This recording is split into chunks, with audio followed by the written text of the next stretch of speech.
आइए जानते हैं हम कंसेप्ट के बारे में, यानी संप्रत्यय के बारे में। व्हाट इज़ कंसेप्ट, यानी संप्रत्यय या अवधारणा किसे कहते हैं। तो संप्रत्यय दो शब्दों से मिलकर बना है, सम और प्रत्यय। तो प्रत्यय का मतलब होता है विचार, यानी समान विचार। इसी तरीके से अवधारणा यानी समान धारणा यानी विचार, जिसको हम इंग्लिश में कहते हैं आइडिया। तो जब हम किसी भी चीज़ को देखते हैं, किसी भी वस्तुओं को देखते हैं, किसी भी घटना को देखते हैं या किसी भी स्थिति को देखते हैं, यानी किसी भी ऑब्जेक्ट को अगर हम देखें या फिनोमिना को देखें या सिचुएशन को देखें, तो हमारे दिमाग में बहुत सारे विचार आते हैं।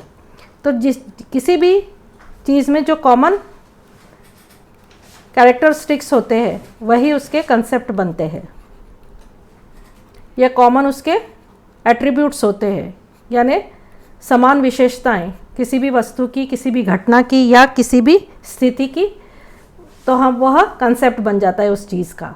जैसे उदाहरण के तौर पे मैं यहाँ पर लेती हूँ, मैंने कहा आपसे कुर्सी, तो आपके दिमाग में विचार आया होगा कुर्सी, यानी जो बैठने के काम आती है, जिसमें पीठ को टिकाने के लिए टेक होती है, जिसके 4 पैर होते हैं। तो वह आप चाहे वह कुर्सी लकड़ी की हो, चाहे बेत की हो, चाहे स्टील की हो, चाहे वह लोहे की हो, इन सारे कैरेक्टरिस्टिक्स को देखकर आप कहते हैं, आपका कंसेप्ट होता है कुर्सी के बारे में। इसी तरीके से दूसरा उदाहरण मैं यहाँ लेती हूँ, ट्री। अब ये जो पेड़ है ये किसी का भी हो सकता है, ये आम का हो सकता है, यह बबूल का हो सकता है, यह नारियल का हो सकता है, यह खजूर का हो सकता है। लेकिन आपके दिमाग में किसी भी वस्तु को देख करके, ये ट्री को देख करके ये दिमाग आएगा कि ये पेड़ है, चाहे वो किसी का भी हो, क्योंकि उसमें 3 कैरेक्टरिस्टिक्स आपको दिखाई देते हैं, विशेषताएं आपको दिखाई देती है।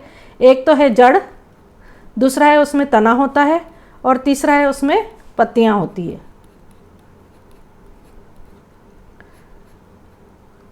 इसी तरीके से एक और उदाहरण मैं यहाँ पर लेती हूँ, मैं कहती हूँ गेंद। तो आपके दिमाग में आएगा कि आकार में यह गोल होती है, यह बाउंस करती है, उछलती है, और यह खेलने के काम आती है। तो यहाँ पर गेंद लोहे की हो सकती है, गेंद प्लास्टिक की हो सकती है, गेंद रबर की हो सकती है। संसार में बहुत सारी चीज़ें होती है, और इतनी सारी चीज़ों को ध्यान में रखना या इनके बारे में याद रखना बहुत ही कठिन होता है। तो हम अपने सरलता के लिए जो विशेषताएं होती है उनको एक ग्रुप बना देते हैं और उनका एक प्रतीक, उनका नाम दे देते हैं।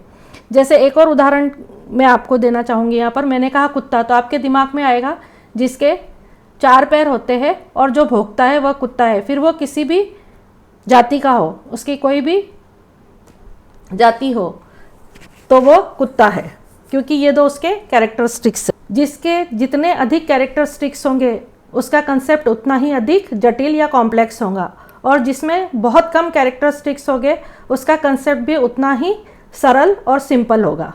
तो ये थी जानकारी कंसेप्ट से संबंधित। अगले वीडियो में हम नए विषय के साथ आएंगे। तब तक के लिए नमस्कार।